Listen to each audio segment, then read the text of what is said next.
सभी साथियों, क्रांतिकारी जय भीम।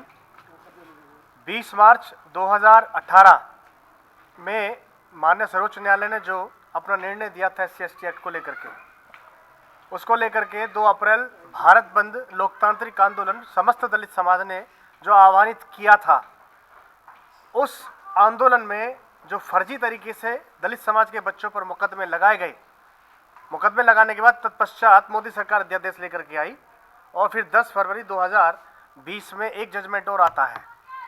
इस पूरी कहानी में केवल SC/ST एक्ट बहाल तो होता है, सब लोग खुश हो जाते हैं, लड्डू बांट लेते हैं कि हाँ भी हमारी बात आगे पहुंच गई है। लेकिन इस पूरी प्रक्रिया में जिन जिन बच्चों पर फर्जी मुकदमे लगाए गए थे, समाज के किसी भी व्यक्ति ने, नॉट इवन किसी संगठन ने, बसपा ने, समाजवादी पार्टी ने, रालोद ने, बीजेपी ने, किसी भी व्यक्ति ने अपने अपने स्तर पर कोई शब्द अगर कहा हो तो वो जरूर अपनी तरफ से बहाल करेगा।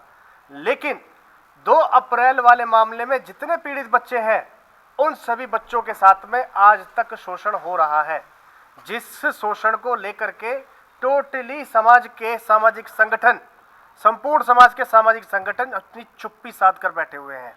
उत्तर प्रदेश विधानसभा चुनाव में, अभी आने वाले समय जो चुनाव होने जा रहे हैं उत्तर प्रदेश विधानसभा चुनाव में, दलित समाज मुंह तोड़ जवाब देने के लिए तैयार बैठा हुआ है।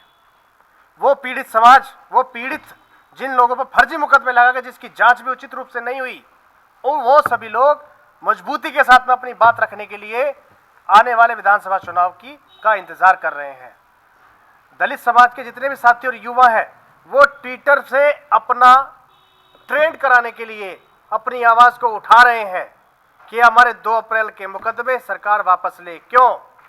अगर सरकार की हम लोग बात करते हैं, रानी पद्मावत पे एक आंदोलन होता है, मेरी जानकारी में कोई मुकदमा किसी पे नहीं। हरियाणा में एक आंदोलन होता है, मेरी जानकारी में किसी पे कोई एक मुकदमा नहीं। लेकिन SC/ST एक्ट जो कि संवैधानिक अधिकार है दलितों का, बहुजनों का, उस अधिकार पे जो प्रहार किया गया था, वो जो पूरी कहानी कही गई थी, उसको बहाल कराने के लिए अगर आवाज लोकतांत्रिक प्रक्रिया से उठा रहा है समाज, बाबा साहब को मानने वाला समाज कभी हिंसक नहीं हो सकता, उस समाज पर मुकदमे लाद दिए जाते हैं। 24-24 धाराओं में मुकदमे लाद दिए जाते हैं। उनके बच्चों, उनके युवाओं पर राशुकाएं, उनके बच्चों पर गैंगस्टर, उनके बच्चों पर 24-24, 48-48 धाराओं के साथ में मुकदमे लाद दिए जाते हैं। एक ही घटना की 5-5, 3-3 FIR दर्ज की जाती हैं। क्यों? क्योंकि वो संवैधानिक बात कर रहे हैं, संवैधानिक बात कर रहे हैं। और इस बात को मैं आप सभी न्यूज चैनल के माध्यम से, आप सभी प्रतिनिधियों के माध्यम से कहना चाहता हूं, साथियों, दलित समाज पीड़ित समाज है, अभी वर्तमान में 2 अप्रैल के मुकदमों को झेल रहा है और ये जो मुकदमे हैं, इनका फ्यूचर बर्बाद कर रहे हैं। इनको सरकारी नौकरियां नहीं लेने दे रहे। हमारे साथ में बच्चे हैं, ये सभी बच्चे 2 अप्रैल में पीड़ित हैं। इन बच्चों को किसी भी रूप में सरकारी सुविधा या सरकारी नौकरियों से वंचित किया जा रहा है। और ये केवल इनके साथ नहीं किया जा रहा है, बहुत आने वाले समय में आप लोगों की जो व्यवस्थाएं हैं, वो कहीं ना कहीं कम करने की कोशिश की जा रही है। हमारी जो मांग है, हमारी मांग स्पष्ट है, 2 अप्रैल के मुकदमे हर हाल में वापस लो। अगर 2 अप्रैल के मुकदमे विधानसभा चुनाव उत्तर प्रदेश में जो होने जा रहे हैं, उससे पहले सरकार वापस नहीं लेती है और सरकार के प्रत्याशी समाज के बीच में वोट मांगने आते हैं, तो उनका मुंह काला नहीं किया जाएगा। उनसे सवाल समाज पूछेगा तो सही, लेकिन उनको 125 ग्राम काली शाही गिफ्ट उपहार के रूप में उनके हाथ में दी जाएगी कि इस शाही को शीशे के सामने रखना और ये कहना कि हमने बाबा साहब के प्रति कितना सम्मान इस समाज के लिए जगजाहिर किया है, इस समाज के लिए कितनी अपनी बात, अपना कितना समय इस समाज के लिए दिया, इन बच्चों के लिए दिया, इनके मुकदमे वापस कराने के लिए दिया है। मेरे विचार में, हम सभी लोगों के विचार में, जहां तक 2 अप्रैल वाला मसला रहा, अभी तक किसी भी सामाजिक संगठन की तरफ से महामहिम राष्ट्रपति महोदय, मुख्यमंत्री महोदय को कोई भी ज्ञापन, कोई भी बात बच्चों के मुकदमे वापस कराने के लिए कही नहीं गई है। और ये हमारे लिए दुख की बात है। हमारे नाम पर, हमारे संगठनों के नाम पर, हमारे पीड़ित होने के नाम पर बहुत सारे ऐसे चंदाजीवी संगठन हैं जिन लोगों ने बाहर से लोगों से चंदा लिया, लेकिन उन लोगों ने उन लोगों को सहायता नहीं पहुंचाई। हम ज्यादा बड़ी बात को नहीं करते हुए, हम सभी लोगों की तरफ से केवल एक बात स्पष्ट रूप से कहते हैं, लोकतांत्रिक प्रक्रिया के तहत संवैधानिक प्रक्रिया के तहत हम अपनी बात को उठाते रहेंगे और जब तक ये मुकदमे वापस नहीं होंगे हर हाल में हम लड़ाई जारी रखेंगे, लेकिन संविधान के दायरे में रहकर, क्योंकि हम हिंसक नहीं अहिंसक हैं, बाबा साहब के बच्चे हैं, संविधान को मानने वाले बच्चे हैं। 2018 में ही एक आवेदन किया था यूपी पुलिस के लिए ऑन द कांस्टेबल पोस्ट, उसमें मेरा सिलेक्शन हुआ था। तो उसमें सभी प्रक्रिया पूरी होने के बाद मेडिकल टेस्ट और फिजिकल टेस्ट सभी पूरे होने के बाद मुझे विभाग द्वारा नौकरी से निकाल दिया गया। मुझे नियुक्ति पत्र नहीं मिला क्योंकि मेरे पास ये 2 अप्रैल 2018 का एक मुकदमा दर्ज था मेरे नाम का सीजेएम कोर्ट हापुड़ में। ठीक है। मेरा नाम ललित कुमार, ग्राम मसोड़ा, जिला हापुड़ से मैं आता हूँ। जैसा कि हमारे साथी जगत सिंह ने बताया, मेरे साथ भी सेम ऐसा ही हुआ था।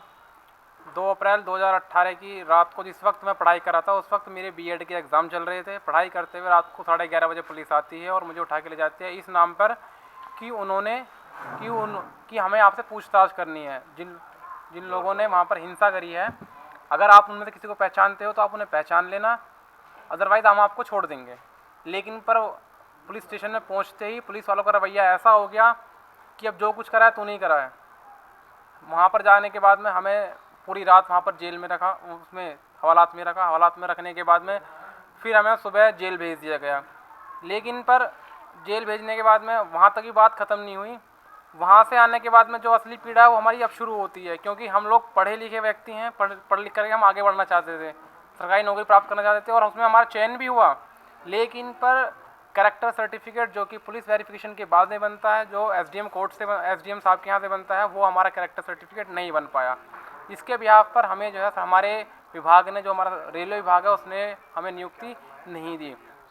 लेकिन पर जब हमने नियुक्ति ना मिलने के बाद भी फिर भी हमारे अंदर ऐसा कुछ नहीं हुआ कि हम पढ़ाई छोड़ दें या हम हिंसा का रास्ता अपना लें। हमने अपनी पढ़ाई तब भी जारी रखी और अब भी जारी रखे हुए हैं, इस उम्मीद में कि सरकार हमारी बात जो है आज नहीं तो कल सुनेगी और इन मुकदमों को वापस लेगी। और वापस लेने के बाद में जैसा करैक्टर हमारा पहले था वैसे ही जो हमारा भविष्य पहला उज्ज्वल था और आगे भी रहेगा अगर सरकार हमारी बात सुनेगी तो हम इस उम्मीद में लगे हुए हैं कि पढ़ाई अभी भी कर रहे हैं। मैं खुद एमएससी कर रहा हूँ बीएड करने के बाद में, और मैं जेआरएफ की भी तैयारी कर रहा हूँ कि शायद गवर्नमेंट हमारी बात सुन ले, इन मुकदमों को वापस ले ले और वापस लेने के बाद में हम जो जेआरएफ जो कंप्लीट करने के बाद में फिर मैं आगे अपनी पीएचडी की पढ़ाई पूरी कर सकूं और अपना भविष्य को उज्जवल बना सकूं। लेकिन पर जो हमारे दलित नेता हैं जैसे कि मायावती हैं, चंद्रशेखर आज़ाद है, मैं उनसे भी रिक्वेस्ट करना चाहता हूं कि अभी तक आपने हमारे पक्ष में एक भी स्टेटमेंट ऐसा नहीं दिया कि सरकार हमारे मुकदमे वापस ले ले। मैं आपसे भी रिक्वेस्ट करना चाहता हूं सभी चैनलों के माध्यम से कि अपना स्टेटमेंट जारी करें या अपना जो मैनिफेस्टो है उसमें इस बात को भी इंक्लूड करें कि अगर हमारी सरकार बनती है हम जो है इनके मुकदमे वापस लेंगे, जिससे कि हम अपने भविष्य को आगे संभाल सकें। सब्सक्राइब करें आपके अपने चैनल समता आवाज़ टीवी को, बेल आइकन दबाना ना भूलें सबसे पहले हमारी वीडियो देखने के लिए।